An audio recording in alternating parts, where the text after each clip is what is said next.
Welcome to the Happiness Minute, the podcast exploring the five key aspects of well being: health, mental, spiritual, financial, and relationships.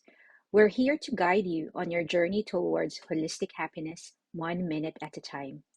So, today's episode is particularly special as our topic is about resilience and determination. I'm Anna, and this episode is called Vision Beyond Sight: Running a Business with Visual Impairment. We are thrilled to be joined by the exceptional entrepreneur Anita Barzey. As we converse with Anita, the founder of Motivate Me Tutors and an independent travel consultant, we'll explore the strategies, triumphs, and invaluable insights that have shaped her business journey. Through Anita's experiences and perspectives, we aim to shed light on the extraordinary accomplishments of those who have turned adversity into opportunity and inspire our listeners. So grab your favorite drink, find a cozy spot, and get ready to be motivated. In just a few minutes, you'll gain a fresh perspective on life and business through the eyes of our special guest, Anita.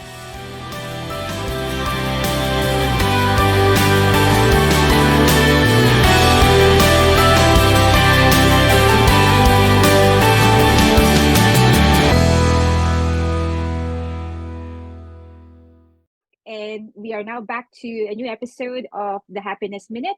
So today we have the honor of sitting down with a truly inspiring entrepreneur who has not only defied the limitations of visual impairment, but has thrived in the world of business. So I'm thrilled to introduce our guest, Anita Barzey, the founder of Motivate Me Tutors and an independent travel consultant with the Honeymoon and Holiday Fixer Group. So Anita, thank you for joining us today in our episode. Your journey is a testament to the incredible possibilities that determination and in entrepreneurship can have. So yeah, tell me about more about yourself, Anita. Yeah, hi Anna. Thank you so much for having me. It's great to be here. So I'm a mum of two. So first and foremost, I'm a mum of two. I've got a 5 and a 7-year-old. But at the age of 10, I lost my sight and I became Okay. visually impaired. And that journey took me on quite a journey actually. I I always found that I loved performing arts. So that was what got me through school, was my drama lessons got me through school and led me to uh, college to do performing arts and then on to university to do a drama degree. But I've always had passion for teaching, always had passion for teaching. And I went down the path of teaching. But I found out quite early on that teaching wasn't really fully for me in the classroom, wasn't for me because it took away my creativity. Mhm. But I also had a passion for travel.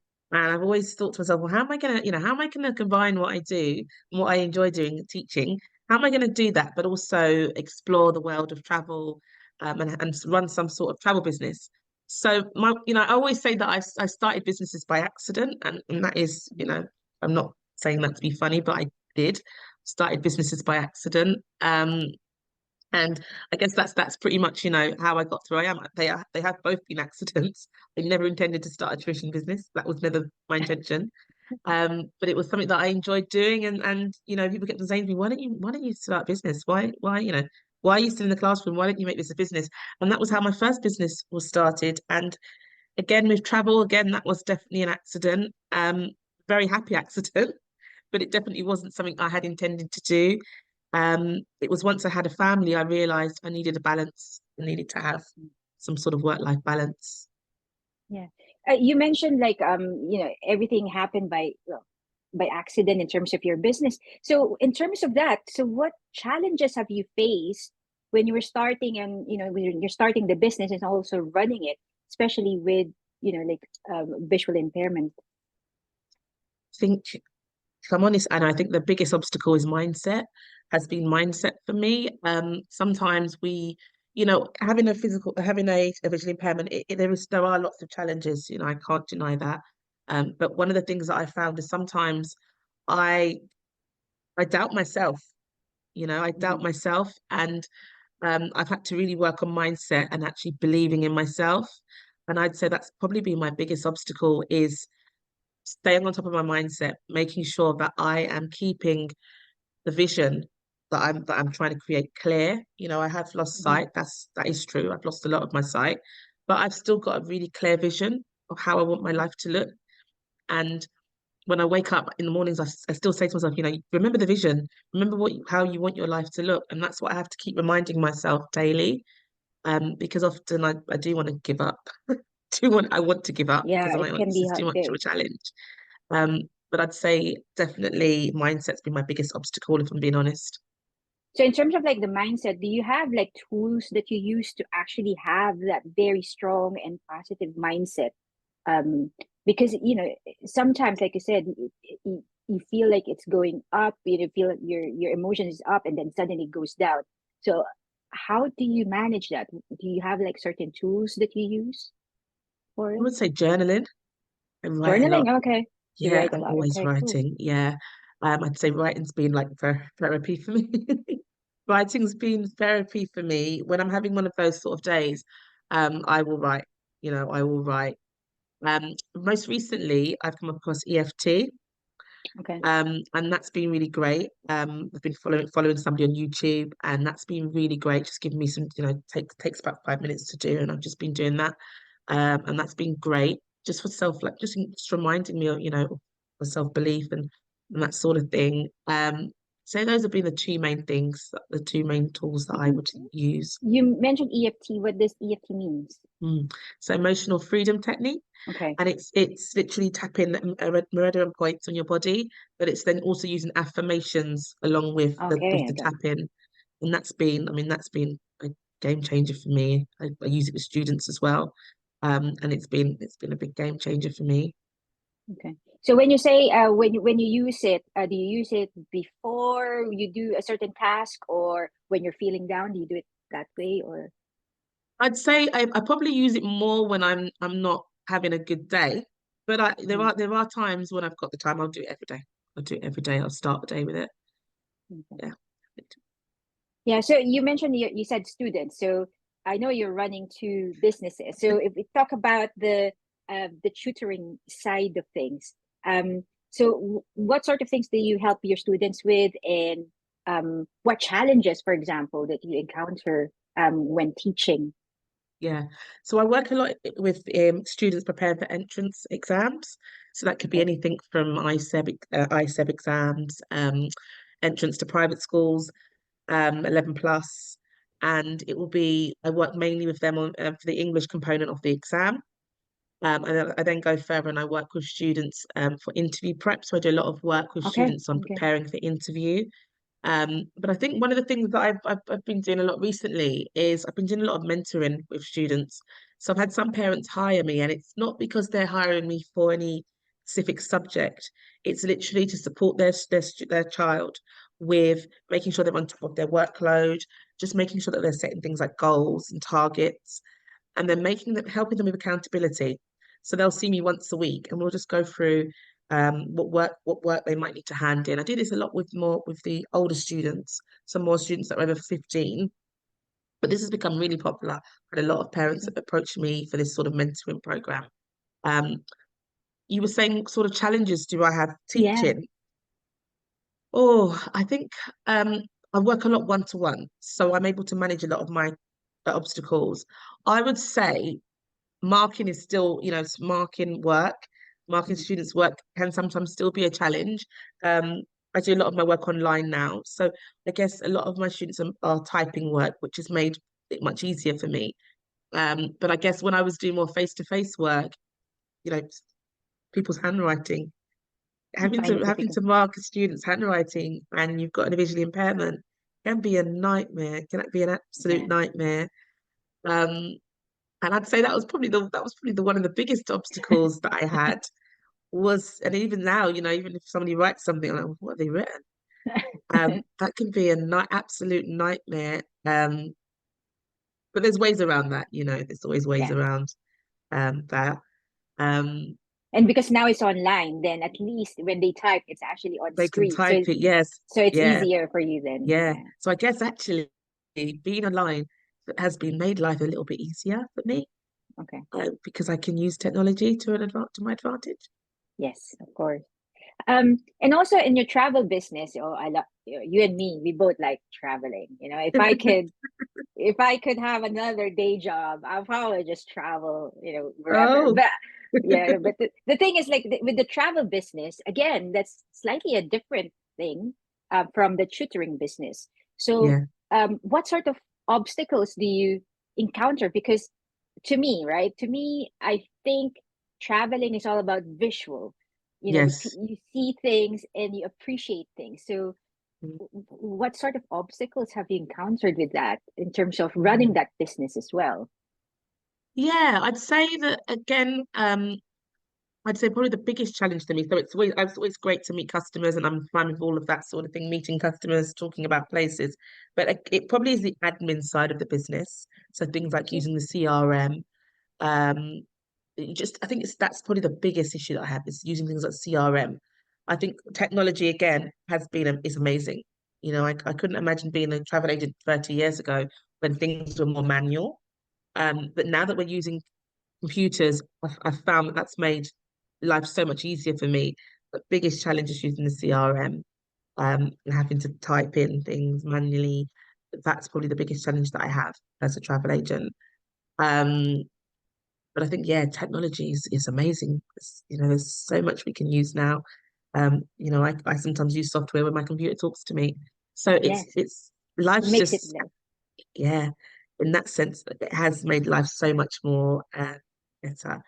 I probably take a bit more time to do things than the average person because I don't like to make mistakes, so I would check something several times.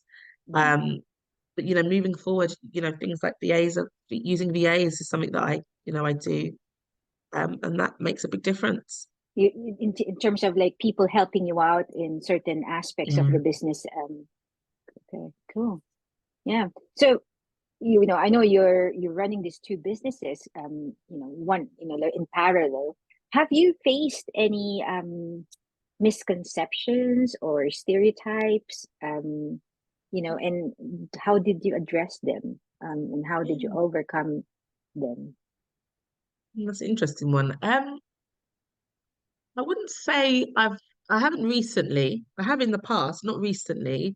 I think people have an idea that blind people don't work sometimes. So that's that idea that blind people don't work.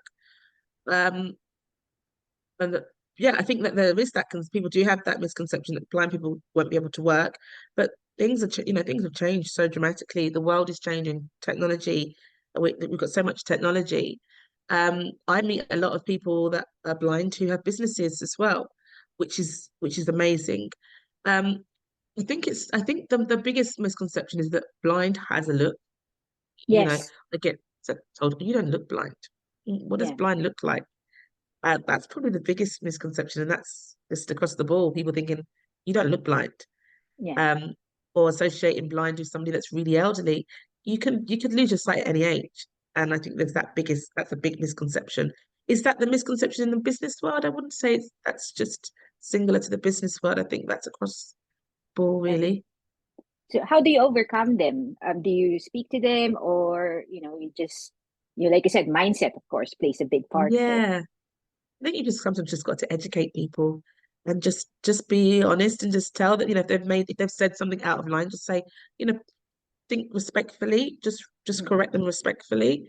Mhm. Because they may not know. They may not have meant to intend to be rude. I think just respectfully correct them. And, Okay. you know, that's the best that you can do, really.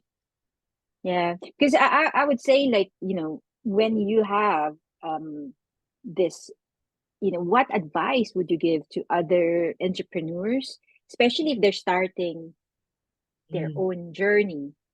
Because I know you've been in this for a long time, and I think that's a good thing in a way that, as well. So, like, people, when you are in business for longer, the misconceptions and the mm. stereotypes do drop.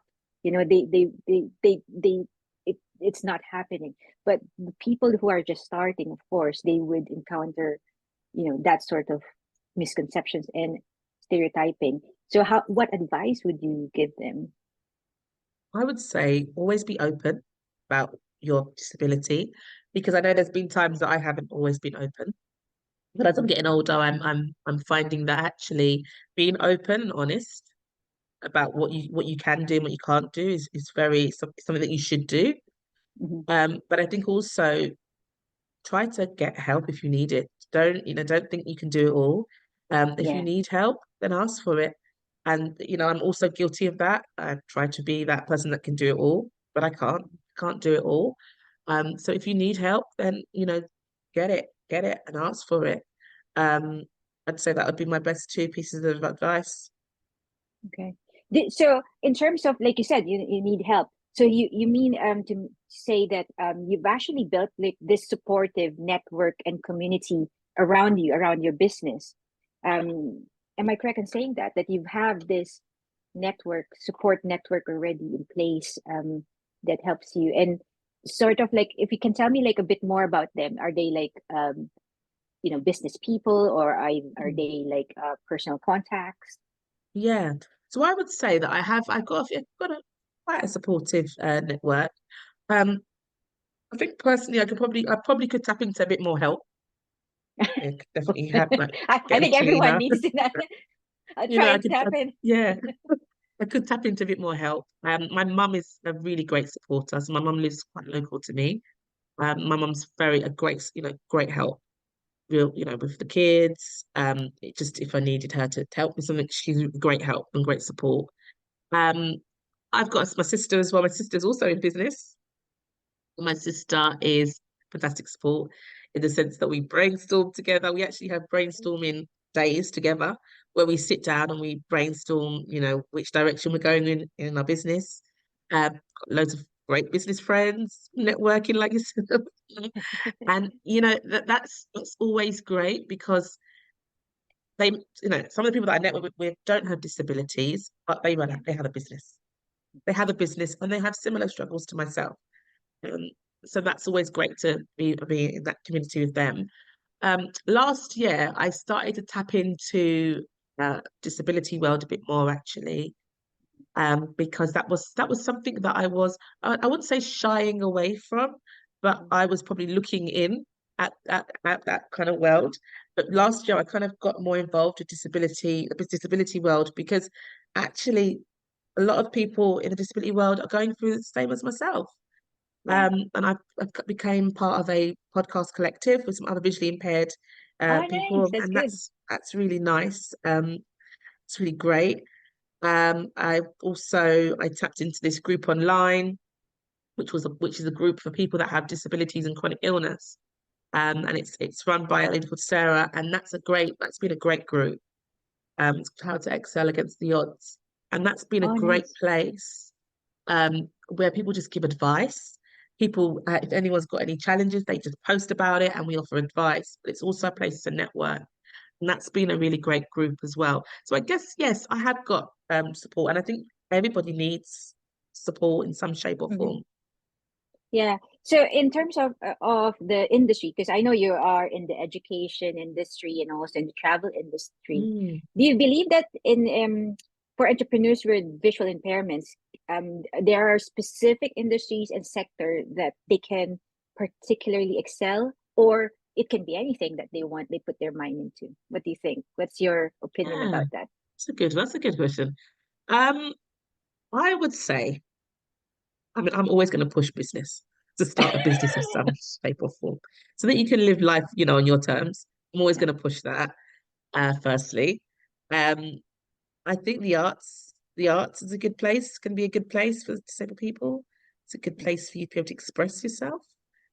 Um, but yeah, I think any sector can work for anyone disabled, but definitely starting a business is like first thing I'd say to anyone that's disabled. Start some sort of business, some sort of shape or form. It has to be they have to be passionate about it as well, of course, because if they just Yeah, start a business without like no, you have to be being, passionate. Find something you're passionate about, and yeah. see what sort of things are missing, and what could you start, that could, yeah, what could you start that's on your terms? Mm. You can work around your lifestyle, family. Yeah, with the travel business as well, like for yourself, of course, people with disability, it's being catered for now compared to as Yes. before. So do you get quite a lot of those requirements now, in terms of your business? There's quite a few suppliers that just they solely work with disabled clients. Mhm. And it's funny actually, I don't get as many inquiries for disabled travelers as I'd like to I get. see. But I have had a couple in the past, and actually, you're right, things have really changed dramatically, and there are loads more options available. Um, and I guess, yeah, I think you're definitely right when you're saying that things have really changed dramatically. People don't have to worry like before. There's Mhm. it's so much more accessible in terms of travel. Yeah. So in terms of the business that you're running, can you share a success story or achievement in your business that you're truly proud of, especially considering your unique challenges? Oh gosh, it's a hard one. I would say it would probably be last year was my 10-year anniversary in my Yeah, first wow, a business. long time. Yeah, I didn't celebrate it for some silly reason. I just didn't. I let it go past like a normal day. Um, and I realized I should have actually celebrated it. So I think this year I will celebrate.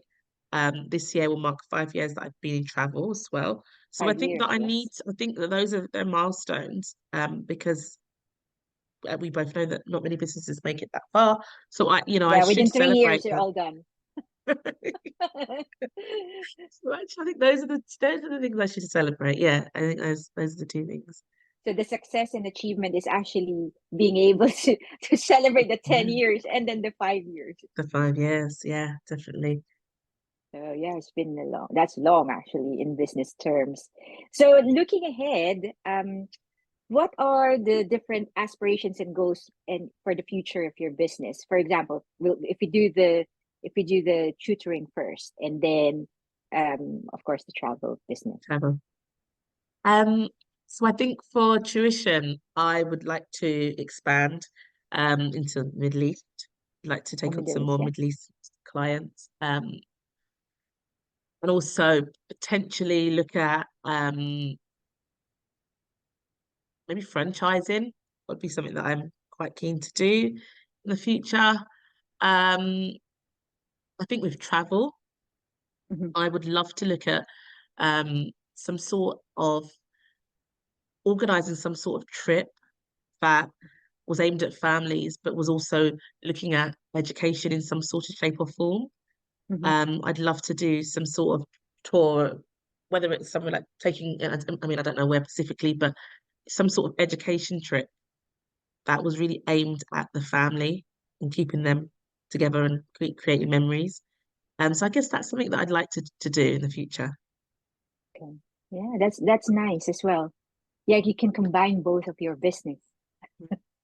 Yeah, Yeah. So one of the things I'm actually curious about as well in terms of especially with the travel, um it, how do you manage it? Because you have two businesses, right? So how do you manage both of them? Because they're totally different from each other yeah. every I day. would Because say, it's like you get very busy, I would say. yeah. So I'd say the main thing that I do is I would say that I have set days. So I have set days for each Okay. business. Okay, that's good. I have set days for each business, and I try to be quite strict about those times. Um, so I have set days for both businesses. But then going into that, I say to myself, well, actually, I try to think about my family time as well. I have a family too, so I try to have three segments: business, tuition business, travel, my family, and then I try to squeeze in some time for myself as well. So I guess it's just having clear time slots for everything that I'm doing and trying to stick to them. I'd say that's probably the thing that I do every Sunday, try to time block Block the the week ahead. time. Yeah, that's a good idea to do it that way because it's quite difficult if you're running two businesses. If it gets mixed during the day. Okay. Thank you for that. So I think this is my last question. Well, not really last question. Is that if you can give our listeners your words of advice um, for them as they start their entrepreneurial journey. Yeah. I would definitely say write down your vision. Mhm. Like write down, what you want to achieve in 1 year, you want to achieve in 5, what you want to achieve in 10 years. And just keep referring over the time, just keep referring back to that vision that you create for yourself. Because every day will give you a challenge. There will be a challenge every single day. If you keep your vision clear, then I think the rest will fall into place. Keep your vision clear and keep your goals clear, and the rest will all fall into place. Okay, that's really great. Thank you so much for that insightful um, talk today. Thank you so much for that, Anita. Oh no, thank you for So, having me. so everyone, we'll be back again in the next 2 weeks for a new episode. Don't forget to subscribe, like, and share this episode. So, thank you. Bye.